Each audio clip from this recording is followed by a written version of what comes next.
Selamat datang di Mata Najwa. Saya Najwa Shihab, tuan rumah Mata Najwa. Sepak bola bukan sekedar permainan, sepak bola tidak lagi semata-mata hiburan. Supporter menganggap sepak bola kebanggaan yang tak bisa ditukar, kehormatan yang tak sudi ditawar-tawar. Atas nama kesebelasan kesayangan berbagai hal rela dipertaruhkan. Dari perkara uang sampai waktu, hingga satu sama lain saling memburu. Tapi benarkah sepak bola adalah segalanya? Sebegitu pentingkah sepak bola dibanding nyawa? Inilah Mata Najwa. Tumbal nyawa sepak bola.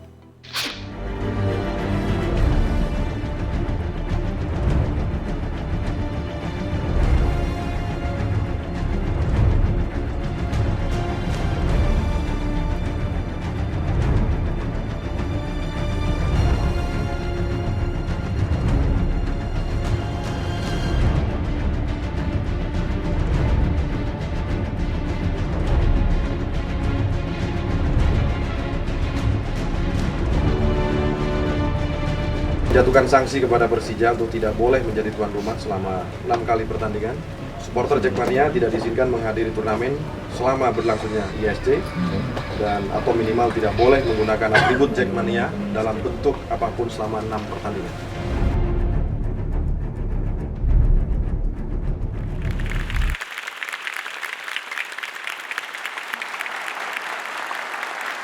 Pemirsa, menonton pertandingan sepak bola harusnya momen menyenangkan, tapi korban nyawa berjatuhan. Kenapa nyawa sepertinya mudah hilang dalam sepak bola kita?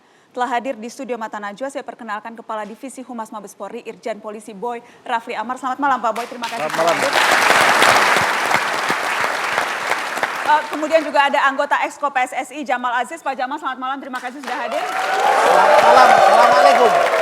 Waalaikumsalam. Ada Deputi 4 Kemenpora Gatot Dewa Broto. Selamat malam Pak. Selamat malam Mbak Najwa. Di samping kanan saya ada 2 orang anak muda, Koordinator Save Our Soccer Akmal Harmali. Selamat malam Akmal. Dan ada Ketua Forum Diskusi Supporter Indonesia, Helmi Atmaja. Mas Helmi, selamat malam. Pemirsa, operator Liga PT GST Gelora Trisula Semesta yang sebelumnya sudah menyatakan akan hadir di diskusi malam hari ini, pagi tadi tiba-tiba membatalkan kehadirannya dan tidak bersedia mengirimkan wakil. Kami sesalkan dan semoga saja itu bukan berarti bahwa operator Liga tidak peduli pada nasib supporter. Sekali lagi sayang sekali membatalkan kehadiran. Saya ingin memulai berdiskusi dengan mengulas apa yang terjadi di GBK Gelora Bung Karno pada tanggal 24 Juni lalu. Saya ingin ke Kabid Humas Polda Metro Jaya, Kombes Awi Setiono. Pak Awi, 24 Juni di GBK, data kepolisian, berapa banyak korban akibat peristiwa itu? Terima kasih Mbak. Memang data korban yang kami himpun untuk kepolisian sendiri ada 6. Waktu itu yang 2 ini ringan, kemudian yang 3 agak luka sedang ya, yang 1 yang serius, jadi totalnya 6. Kemudian untuk data untuk korban supporter itu rata-rata karena pedis, sesak, karena menghirup gas air mata, dan ada beberapa yang terinjak oleh temannya dari supporter yang lainnya. Namun waktu itu ada berapa Pak supporter? Ada sekitar 19 orang? Betul, dan itu semua tertangani, dirawat oleh tim medis, dan alhamdulillah sampai pukul 01.00 dini hari itu semua sudah sehat kembali dan bisa dipulangkan saat itu juga. Oke, kemudian kalau kerusakan mobil, motor? Mobil memang ada 3 mobil. Mobil preman ada 2, ada Terano, ada Fortuner, kemudian mobil dinas, salah satunya mobil patwal lalu lintas. Oke, motor juga ada yang dibakar? Motor ada 5, ada 5 yang dibakar, tempatnya di basket hall ya. Oke, jadi 6 kepolisian terluka, 19 supporter sesak nafas karena gas air mata, 3 mobil rusak, 5 sepeda motor terbakar. Baik, di samping Anda juga ada anggota kepolisian yang ketika itu bertugas dan menjadi korban. Saya ingin dengar ceritanya ke Ibtu Sirayudin, Kanit Provos Polsek Tanah Abang. Kondisi Anda sekarang bagaimana Pak Sirayudin? Alhamdulillah sudah sehat. Sudah sehat? Sehat. Apa persisnya waktu itu luka-luka Anda di mana Pak? Pada saat itu saya bertugas di Hall Basket Ring 8. Secara kebetulan saya mendampingin Kapolsek Metro Tanah Abang. Awalnya supporter itu masuk dengan tertib, tetapi selang pada saat bubaran, saya berada di pintu 8 hall basket, tiba-tiba mobil ambulans keluar, yang saya perkirakan itu adalah korban Pak Hanapi. Saya mempercepat untuk keluar, kemudian dengan tiba-tiba terjadi pelemparan batu ke kami. Sesaat itu pula Pak Kapolsek Metro Tanah Abang kemudian dilakukan pengeroyokan oleh supporter itu.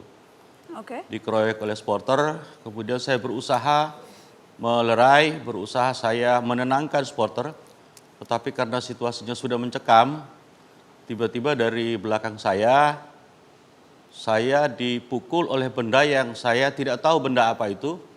Saat itu pula saya jatuh, mata saya kunang-kunang, sudah gelap.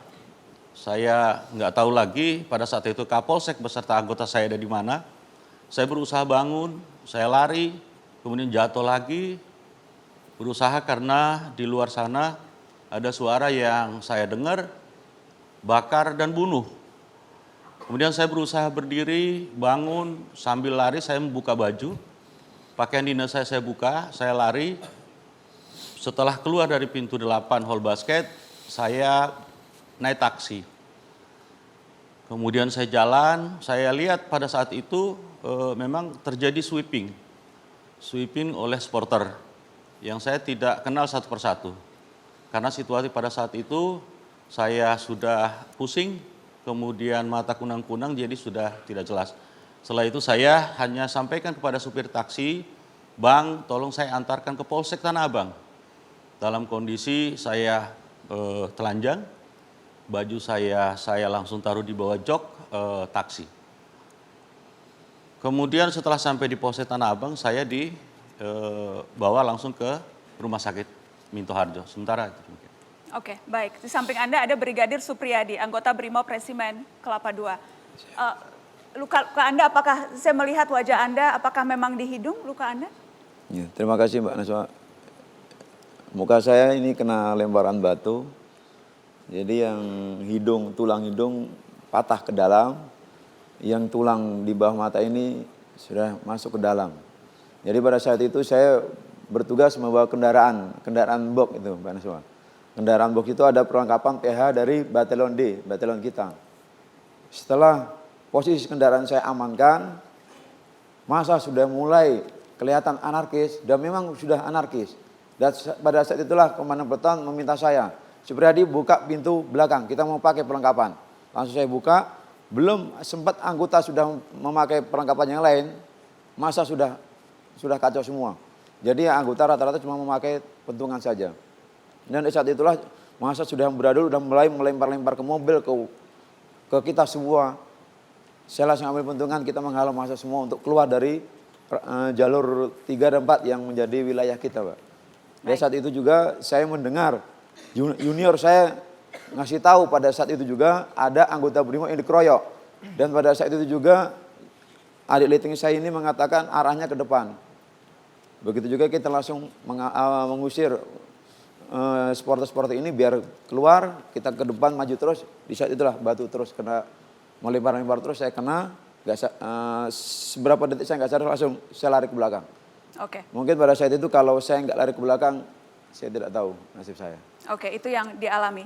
Pak Awi, sudah berapa banyak kemudian sekarang yang diperiksa dan jadi tersangka? Sampai dengan hari ini ya, sudah ada sekitar 10. Dengan perincian yang pertama terkait dengan kasus kekerasan yang ada di tengah lapangan. Sempat memang anggota kita menghalau, jangan sampai penonton ini, supporter ini menyerang pemain maupun wasit.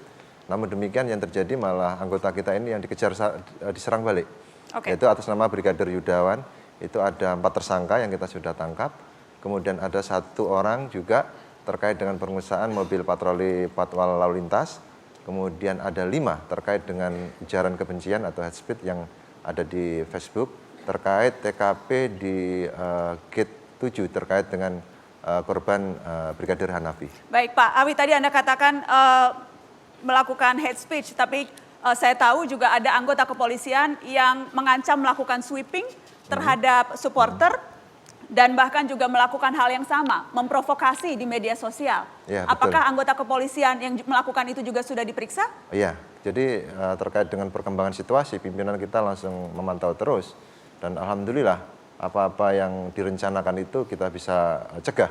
Jadi sekitar tanggal 25, pukul 02.30 di Jalan Saharjo, Tebet, patroli dari Polres Metro Jakarta Selatan dengan skala besar bisa mendeteksi itu dan alhamdulillah anggota kita bisa kita amankan sehingga apa yang direncanakan itu tidak terjadi. Tidak ada sweeping, tetapi adakah yang diperiksa anggota kepolisian yang mengancam akan melakukan sweeping dan juga menebarkan ancaman di sosial Semua media? sudah ditangani oleh Propam.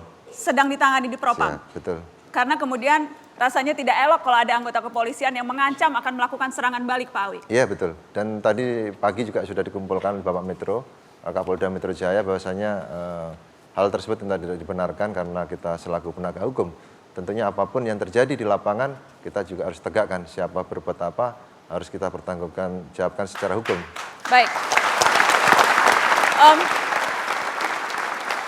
Itu pembahasan di 24 Juni, ada juga kejadian pada 15 Mei ketika seorang supporter Jakmania tewas. Kita akan bahas tentang hal itu setelah pariwara, tetaplah di Mata Najwa.